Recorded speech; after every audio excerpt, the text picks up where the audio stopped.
เบิ่งดูลมนี่เข้าบ่เอาหญ้าปกไว้โอ้ยแต่บ่หลายเด้ลมนี่บ่หลายปานใดพี่น้องเอ้ย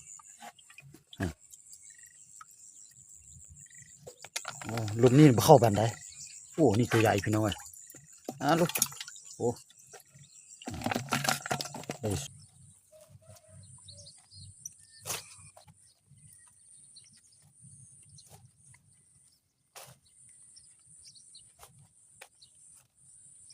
ฝนตกแล้วเริ่มออกแล้วเนี่ย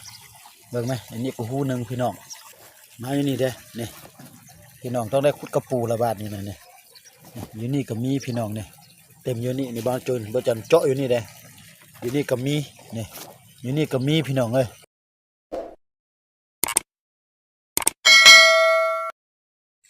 ครับทักทายสบายดีพี่น้องที่เข้ามาติดตามครับเบิ่งครับชม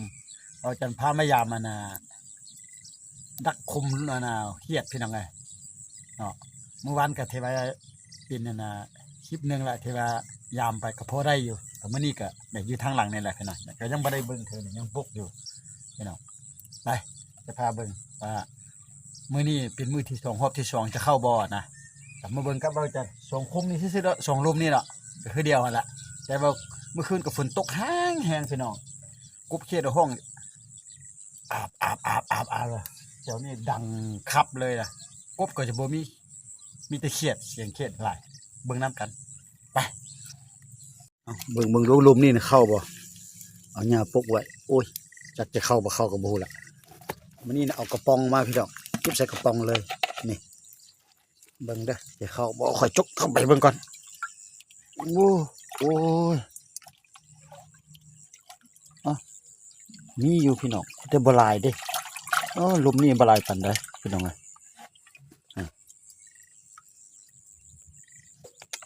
ลมนี่บ่เข้าปานใดโอ้นี่ตัวใหญ่พี่น้องเอ้ยลูกโอ้ได้2ตัวแล้วโอ้ตัวนี้ตัวใหญ่นี่เนาะใส่เข้าไปยกกระป๋องนี่ล่ะมันนี่เก็บใส่กระป๋องเลยโอ้ลุมนี่บ่เข้าหลายพี่น้องเข้าแต่3ตัวโอ้ต้องได้ง่ายบอลก่อนตัวนี้บ่เข้าพี่น้องเมื่อวานได้6ตัวมื้อนี้ได้3ตัวได้3ตัวชื่อไปเบิ่งลมนั่นก่อนมื้อนี้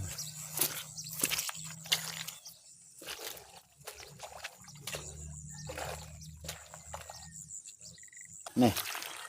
มันหูละมันนี่เนี่ยไปอยู่พี่น้องบ่เข้าจักโตเลยนี่แสดงว่ามันออกพี่น้องโอ้บ่ได้มันนี่นะ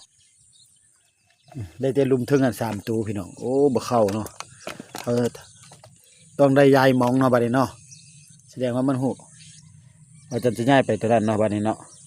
ไปเบิ่งตัวนั้นบัดนี้นะ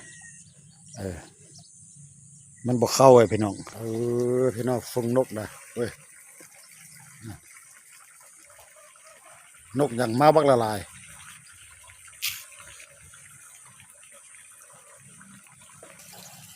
หูปูบักลายพี่น้องเนี่ยฝนตกแล้วเริ่มออกแล้วเนี่ย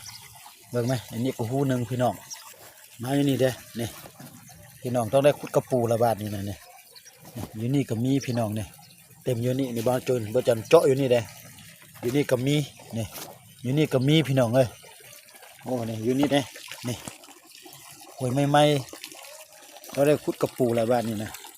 ออกหลายแล้วพี่น้องเลยฝนตกมาเมื่อก่อนชอกบ่เห็นอยู่นี่ก็มีพี่น้องนี่โอ้อยู่ตามขั้นนานี่โอ้พี่น้องมีแต่ขวยใหญ่ๆคู่ใหญ่ๆนี่จุงปุงจริงปิงนั่นอยู่แถวนี้นะใหม่ๆเมื่อพี่น้องหาก็มาจกอยู่อันนี้นะหาก็เข้าบ่อนี่เนี่ยจะจกเบิ่งก็เด้อคือสิได้อยู่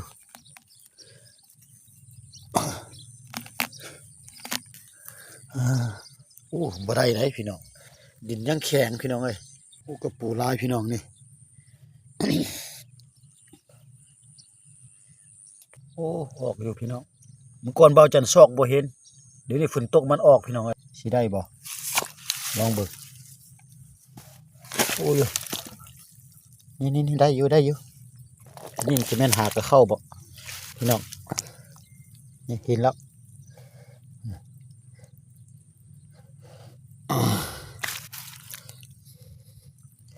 เอาเยอะกระปูนี่แหละจะไปใส่นะเป็นปลาอ้อยนี่ได้อยู่นี่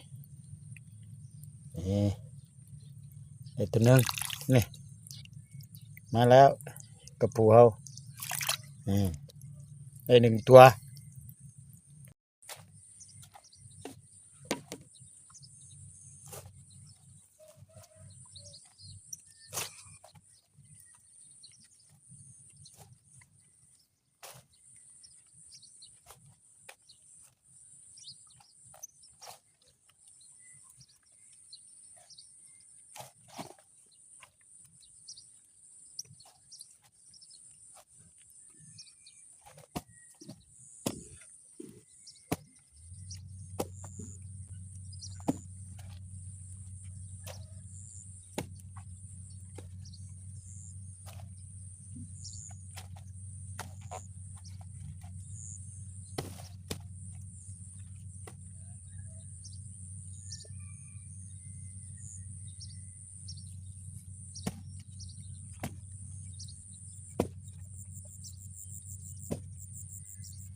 หมด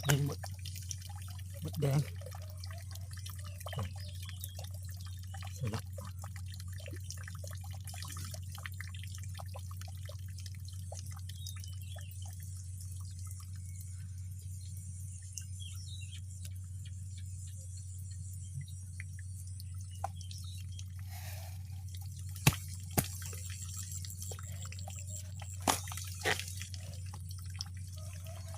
หมดแดง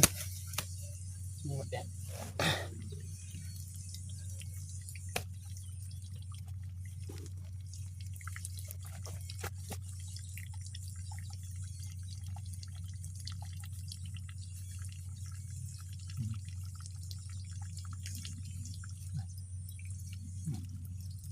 บอกเลยว่าจะออกเลยดิ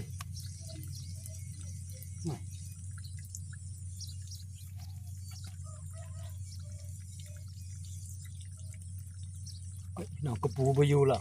ตักออกไปละออกมาทางใดละ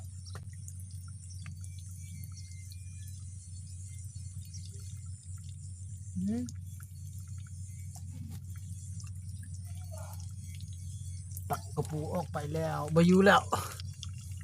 กระปูตักออกมาละไง